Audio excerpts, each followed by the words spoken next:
Students, today we will be learning about laser beam machining. The word laser is the acronym of light amplification by stimulated emission of radiation. So by this laser beam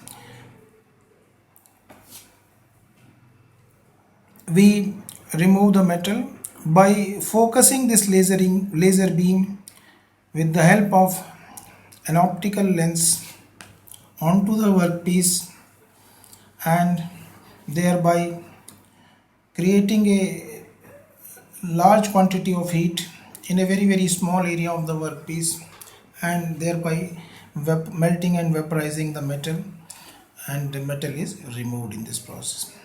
Now it is a non-conventional machining process. It is also known as radiant energy machining process. Now let us see what is the setup of laser beam machining torch. In laser beam machining torch there is an optical cavity. This optical cavity is totally reflective from inside. In this optical cavity there is a flash lamp and there is a Ruby tube और lazing material की एक tube है, और ये flash lamp इस lazing material के चारों तरफ एनसर्किल्ड है, just like your CFL.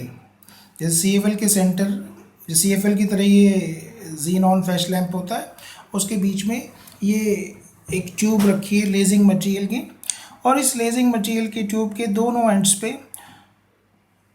Reflecting mirrors लगे हुए हैं. दो रियर एंड पे एक टोटली रिफ्लेक्टिंग मिरर लगा हुआ है और इसके फ्रंट एंड पे एक पार्शियल रिफ्लेक्टिंग मिरर लगा हुआ है.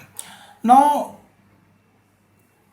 ये जो रिफ्लेक्टिंग मिरर है, जो भी इसके अंदर एनर्जी प्रोड्यूस होगी, और लाइट एनर्जी, वो उसके अंदर ही रिफ्लेक्ट कर देगा. इसको यहाँ पे टोटली रिफ्लेक्ट कर देगा, अंदर ही, बाहर नहीं जाने देगा, और इस एंड पे पार्शियली रिफ्लेक्ट करेगा. थोड़े से सेंट्रल रीजन में it will not reflect because it is open, it is not polished.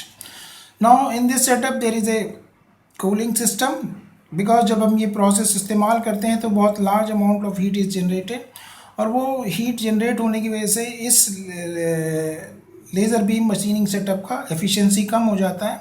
तो उस एफिशिएंसी को मेंटेन रखने के लिए हम एक कूलिंग सिस्टम लगाते हैं जिससे इसका टेम्परेचर बहुत ज़्यादा ना बढ़े. Now this laser beam machining system usage A DC power supply, right. Now DC power supply is sent to this xenon flash lamp in pulses. ये xenon flash lamp जलता है बुझता है. The moment ये सप्लाई ऑन की जाती है तो फ्लैश लैम्प जब ऑन होगा तो ये एनर्जी रिलीज़ करेगा और टोटली रिफ्लेक्ट होगी इस कैविटी से. ये सारी की सारी एनर्जी जो है इस लेजिंग ट्यूब के ऊपर फॉल करेगी, और इसके अंदर जो भी एटम्स होंगे, क्योंकि ये लेजिंग मटेरियल का बना है, तो वो एटम्स जो होंगे वो एक्साइटेड स्टेट में चले जाएंगे, और वो एक्साइटेड स्टेट में रह नहीं सकते. तो वो क्या करते हैं, अपने अंदर से एक फोटोन रिलीज़ करके ग्राउंड स्टेट में आ जाते हैं. तो इस तरह के इमिशन को हम कहते हैं स्पॉन्टेनियस इमिशन. तो ये फ्लैश लैम्प बार बार जलता है, तो जितनी बार जलेगा उतनी बार ये काम होगा, और ये जो फोटोन रिलीज़ हो रहे हैं ये और सराउंडिंग एटम्स को एक्साइट करते हैं, और एक चेन रिएक्शन सेटअप हो जाता है. और एक समय ऐसा आता है कि इस लेजिंग मीडियम में पॉपुलेशन इन्वर्जन हो जाता है. तो population inversion is such a state in विच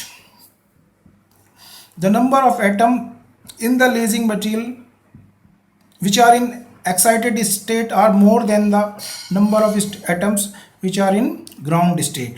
तो जब ये पॉपुलेशन इन्वर्जन की स्टेट आ जाती है तो इस ओपनिंग से, इस मिरर में, पार्शली रिफ्लेक्टिंग मिरर में जो ओपनिंग है उसके थ्रू हाईली इंटेंस लेज़र निकलती है, इमर्ज होती है. और इस लेज़र की 3 मेन क्वालिटीज़ होती हैं कि इट इज़ मोनोक्रोमेटिक मीन्स ये एक रंग की लाइट है, इट इज़ कोहेरेंट, यानी कि ये जो लाइट है इसकी वेव सेम फेज में है, और इट इज़ हाईली डायरेक्शनल, यानी कि जो लाइट निकल के आएगी इसके बाहर से लेज़र लाइट, वो एक स्ट्रेट लाइन में ट्रेवल करने की उसके अंदर टेंडेंसी होगी, वो डाइवर्ज नहीं होगी। तो ये जो लेज़र यहाँ से इस पार्शली रिफ्लेक्टिंग मिरर से बाहर निकल के जब आती है, तो इसको इंटेंसिफाई करने के लिए एक कॉन्वेक्स लेंस सामने रखा जाता है सेटअप में, और इस कॉन्वेक्स लेंस का काम होता है जो लेज़र बीम इमिट हो रही है उसको फोकस करना वर्कपीस की सरफेस के ऊपर। तो depending upon the area of the point of focus, intensity of heat will be generated on the workpiece, right. तो वो एरिया जितना छोटा होगा जिसके ऊपर ये फोकस की गई है लाइट, उतनी ही ज़्यादा हीट जनरेट होगी और मेटल वर्कपीस का मेल्ट और इवेपरेट होके वर्कपीस की सरफेस से रिमूव हो जाएगा। तो this is how the process takes place. Now this process generally is used to machine very thin work pieces, and generally it is used to cut the metals or materials.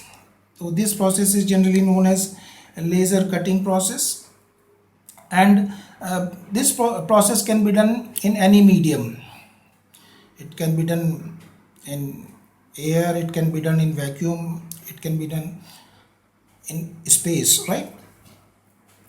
This process generally can machine any type of material, whether it is conductive or non-conductive, brittle, right? Now the major disadvantage of this process is this flash lamp becomes useless very quickly during the process, and the cost of this flash lamp is quite high, and therefore this process becomes quite costly, and the whole equipment is very costly, right? So this was all about laser beam machining. In the next class we will be learning about electron beam machining. Thank you.